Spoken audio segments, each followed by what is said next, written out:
Last week we began this conversation with, hold on a second while I admit some people. Yes, here we are.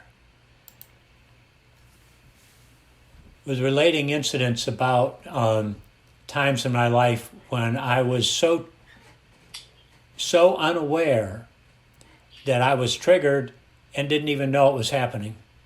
Wasn't even aware after the fact when somebody pointed that out to me. And how that shifted over time as I have incorporated more and more mindfulness, and particularly this meditation technique that I talked about on Friday, and we talked about a little bit here at the outset, of being an observer of our experience. When we meditate, we observe what's happening within us, and we realize that impermanence is right there in front of us all the time. That life just keeps happening, and it's not always perfect by our definition. And that ourselves keeps changing. And that we as individuals are connected to everything around us. And so as we take in these three realities of life, and particularly put them in the context of our personal four conditions of being human that are beyond our control, then we are able to move to a place of allowing, where whatever is happening doesn't feel so triggering. We're able to recognize it for what it is without getting lost and overwhelmed in it. I'd like to talk today about another aspect of our lives where we are often triggered. And it has to do with external events. And I'd like to focus particularly today on the big external events, such as politics, the economy, social justice, healthcare, and there are many others. And all of us have our own points of view about how those things should be, how they operate, and we're often triggered by something that happens. We read something in the newspaper, we hear something on the news, we hear a friend or acquaintance say something describing one of these aspects of life, and we're often triggered by it. As I have shifted toward more allowing, I've been able to, there's been an understanding about these external realities that has been very helpful to me. And that understanding comes in two parts. One is that humanity is on a long-term trajectory of evolving, of expanding its consciousness individually and collectively, of every year the world's being more peaceful than it has ever been in the past, with less violence. That there is dramatically reduced poverty and disease in the world, especially over the last 20 to 25 years, when many, many individuals and organizations have committed themselves to making a difference. And there are more and more human rights that are accessible for people, and less abuse. And what's also true, what's a second aspect of these external realities, in addition to their evolving in this positive way over time, is that in any given moment, there are millions of examples of progressiveness on this evolving, and there are just as many examples of regression. And it depends upon where we're looking and what we see. It depends upon our personal preferences. There's some things that I may regard as a progression and other people regard as a regression. And both of these are true simultaneously. The long-term trajectory of the well-being and the evolving of humankind, and many moments of progression and regression at any given time. And it's also very easy to be triggered by the frequent ups and downs that we see. We may be seeing progressions today and regressions tomorrow, or even within one day, or even within an hour. And here's been the key for me. Almost all of what is going on in these external realities is beyond my control.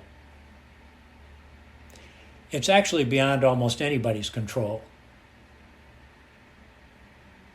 None of us has a magic button or switch or dial that we can touch or manipulate in some way to make massive changes. And my appreciation for how it's beyond my control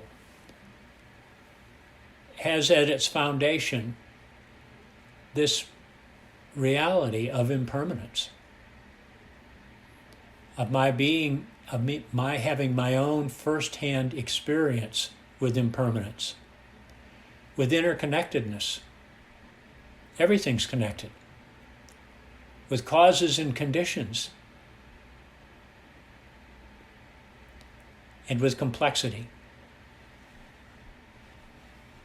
These four underlying realities of life make so many things beyond my control. And that tilts me toward allowing. And what allowing means for me here is that I'm willing to embrace, I'm able to embrace both of these realities, this long-term trajectory of evolving and this momentary experience of progression and regression. I'm able to embrace the apparent paradoxes that are so present, so frequent. How can this be and that be? And realizing that my sense of paradox is often more about how I see the world, my own beliefs, than it is about how things actually are. And so it's about accepting the realities. In almost all cases, the reality's already happened. It's foolish to deny it. And so the question is bound to be arising in all of us. So what the hell?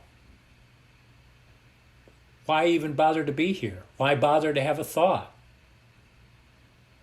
Why bother to have the next meal or engage in the next activity other than to just be hedonistic?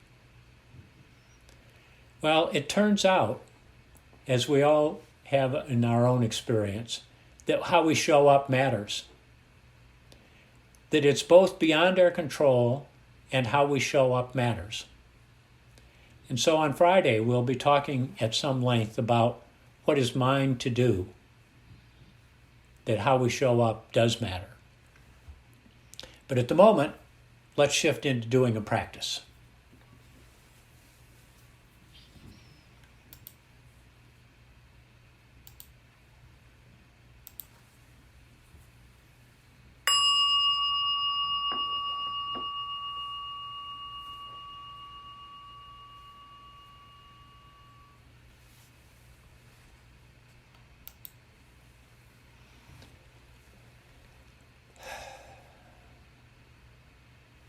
Perhaps it's a good moment to take a couple of deep in-breaths with the long, slow out-breaths.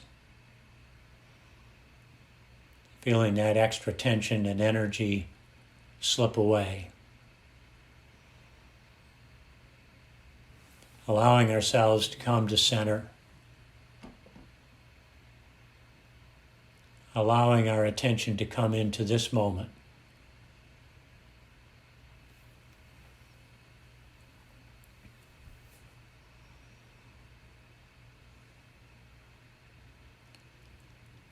softening ourselves all over.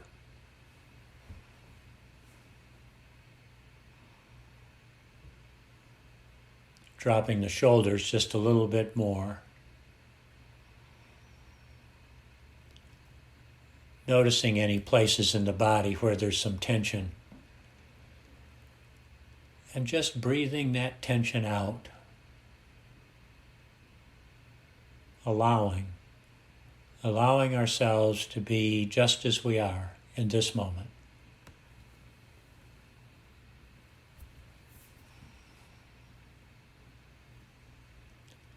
And directing our attention to our breathing.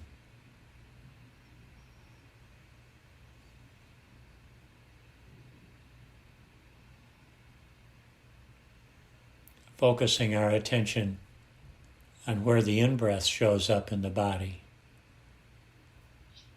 Exactly where the out-breath shows up.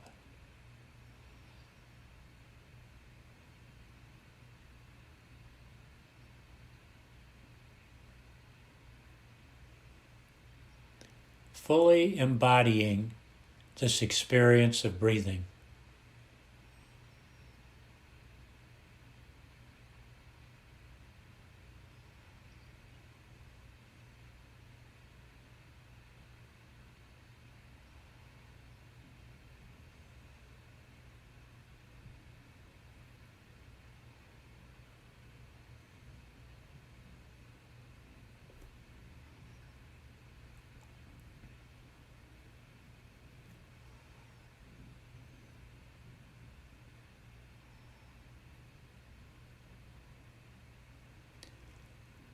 And now recalling one of these external realities we've been talking about: politics, the economy, social justice, healthcare, spiritual growth, poverty.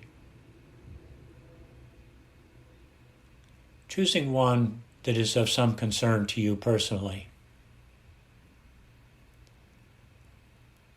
One that you worry about and are often upset by.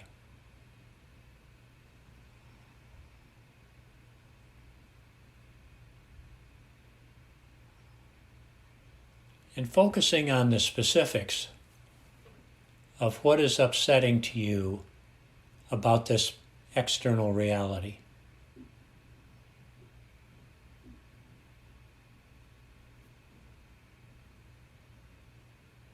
Really getting yourself into it, into experiencing what upsets you.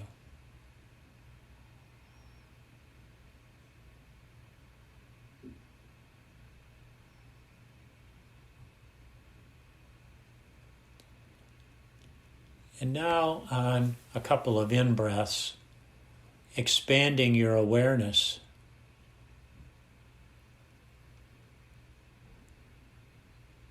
Expanding your awareness to be an observer of these thoughts that are present.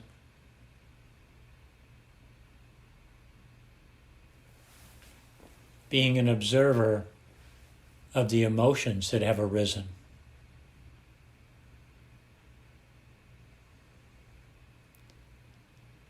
Being an observer of the sensations that are present in your body.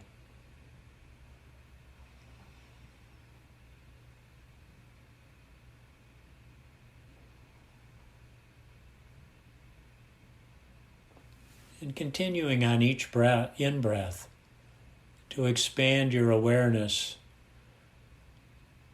from your body to whatever you're sitting, to include whatever you're sitting on, to the room that you're present in.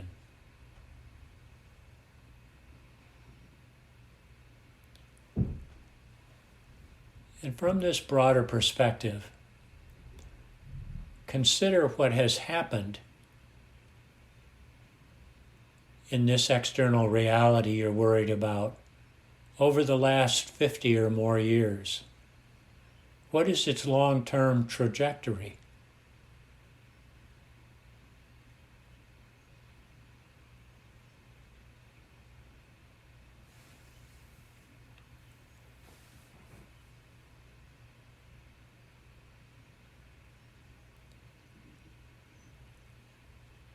And is your sense that this external reality is progressing or regressing today, at this time?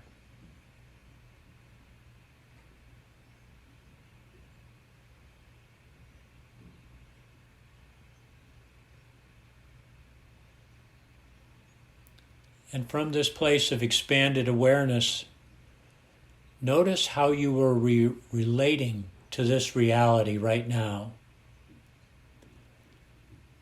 Observing the thoughts, emotions, and sensations.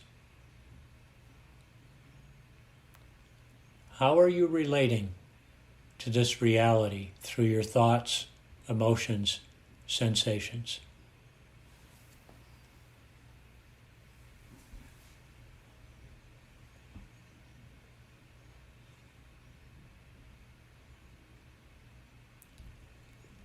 And now inquiring of yourself,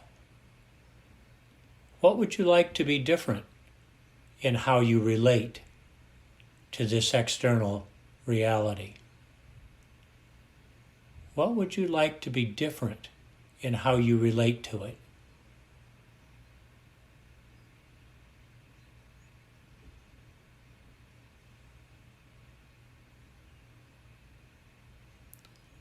What thoughts, emotions, and sensations would you prefer arise?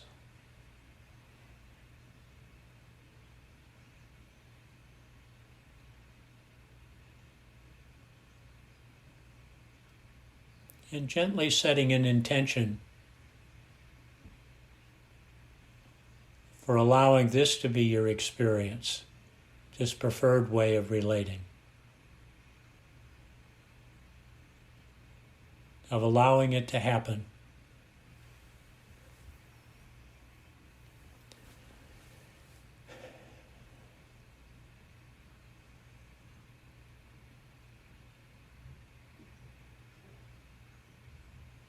And coming back to our breathing for a moment or two.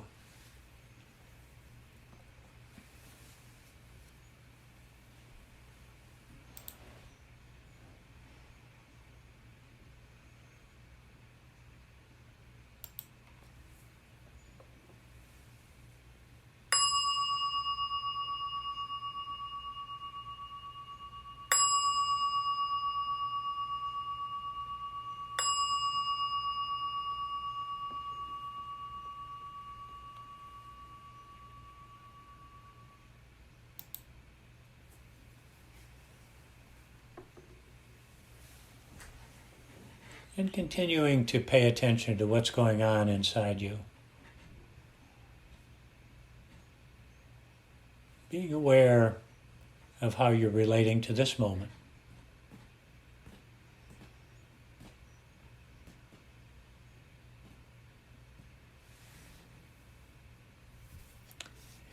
Here's the reflection question for this morning.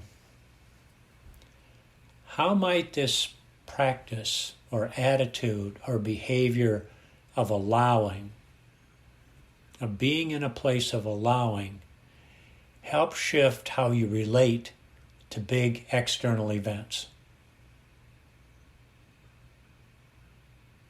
How might allowing help shift how you relate to big external events?